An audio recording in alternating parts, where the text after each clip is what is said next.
ಕೈಗಾರಿಕಾ ವಿಚಾರದಲ್ಲಿ ಕೇಂದ್ರ ಸರ್ಕಾರ ವರ್ಸಸ್ ರಾಜ್ಯ ಸರ್ಕಾರ ಜಟಾಪಟಿ ಶುರುವಾಗಿದೆ.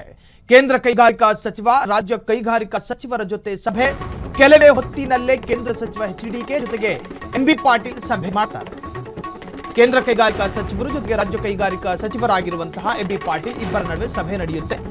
ಕೆಲವೇ ಹೊತ್ತಿನಲ್ಲಿ ಸೆಂಟ್ರಲ್ ಮಿನಿಸ್ಟರ್ ಕುಮಾರಸ್ವಾಮಿ ಜೊತೆಗೆ ಸಿದ್ದರಾಮಯ್ಯರ ಕ್ಯಾಬಿನೆಟ್ ಕೈಗಾರಿಕಾ ಮಿನಿಸ್ಟರ್ ಎಂಬಿ ಪಾಟೀಲ್ ಜೊತೆ ಸೇರ್ತಾರೆ. ಸಭೆ ಆಗುತ್ತೆ.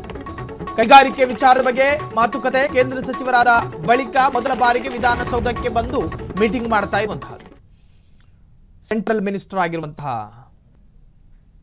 ಎಚ್.ಡಿ. ಕುಮಾರಸ್ವಾಮಿ ಜೊತೆಗೆ ರಾಜ್ಯ ಕೈಗಾರಿಕಾ ಮಂತ್ರಿ ಆಗಿರ್ತಕ್ಕಂಥ ಎಂಬಿ ಪಾಟೀಲ್ ಇಬ್ಬರು ಒಂದೇ ವೇದಿಕೆಯಲ್ಲಿ ಅರ್ಥಾತ್ ಒಂದು ರೂಮಲ್ಲಿ ಕೂತ್ಕೊಂಡು ಮೀಟಿಂಗ್ ಮಾಡುತ್ತಾರೆ. ಇದು ಮೊದಲ ಬಾರಿ ವಿಧಾನಸೌಧದಲ್ಲಿ ನಡೆಯಲಿರುವಂತಹ ಮಹತ್ವದ ಮೀಟಿಂಗ್ ಇದು. ರಾಜ್ಯ ಕೈಗಾರಿಕೆಗೆ ಒಂದಷ್ಟು ಕೇಂದ್ರದಿಂದಲೂ ಕೂಡ ಅನುದಾನ ಬರಬಹುದಾದ ಅವಕಾಶಗಳಿರುತ್ತವೆ.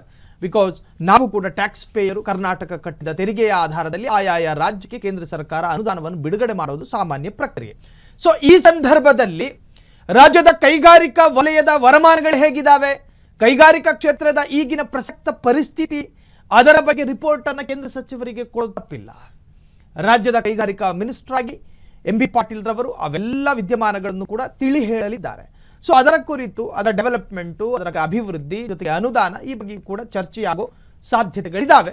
ಒಟ್ಟಾರೆ ಕೇಂದ್ರ ಸಚಿವರಾದ ಬಳಿಕ ಕುಮಾರಸ್ವಾಮಿ ಮೊದಲ ಬಾರಿಗೆ ವಿಧಾನಸೌಧಕ್ಕೆ ಬಂದು ಎಂಬಿ ಪಾಟೀಲ್ ಜೊತೆ ಇವತ್ತು ಸಭೆಯನ್ನು ನಡೆಸ್ತಾರೆ.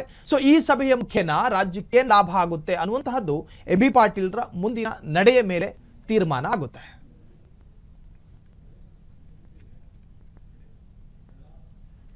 ಕ್ಷಣ ಕ್ಷಣದ ಸುದ್ದಿಗಳಿಗಾಗಿ ಫ್ರೀಡಂ ಟಿವಿ ಸಬ್ಸ್ಕ್ರೈಬ್ ಮಾಡಿ, ಲೈಕ್ ಮಾಡಿ ಹಾಗೂ ಫಾಲೋ ಮಾಡಿ. ಹೊಸ ಸುದ್ದಿಗಳ ನೋಟಿಫಿಕೇಶನ್ಗಾಗಿ ಬೆಲ್ ಐಕಾನ್ ಮೇಲೆ ಕ್ಲಿಕ್ ಮಾಡಿ.